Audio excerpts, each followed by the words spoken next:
Ingerga, taga Pandacan, Manila. Kung Yan. gusto niyo magpa-code ng code 3, hanapin lang si Sir Mon dito sa Pasay.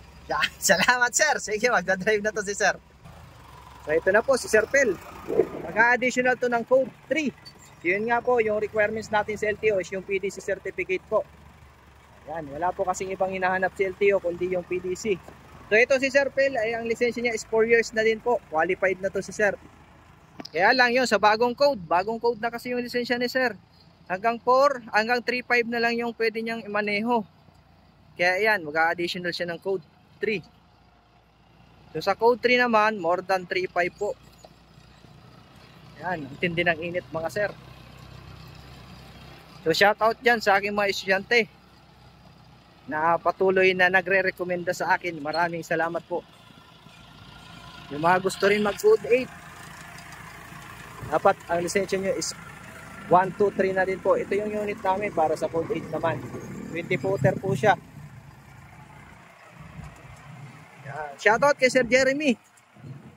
Salamat sir, lagi kang nanonood ng video ko. Tapos yung kay Sir Mark Hill, shout out pala. Mark Hill Ocampo. Yan, parking na ang gagawin nito ni Sir.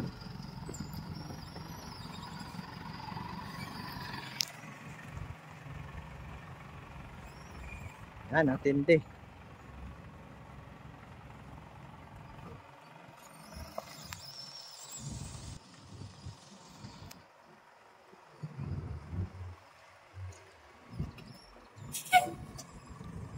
So follow nyo po pala ako sa aking page sa Facebook, TikTok at YouTube.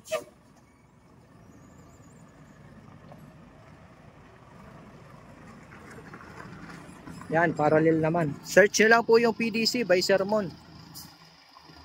Up, brake. Atras. Kaliwa. Okay. Kaliwa pa, kaliwa.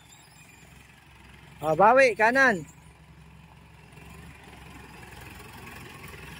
Hop.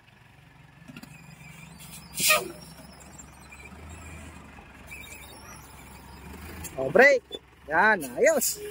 Okay, yan si Sir. Okay, baba muna. Yan po, yung mga gusto mag-additional code 3 at code 8 PM lang po. Maraming salamat po and God bless po sa inyo lahat.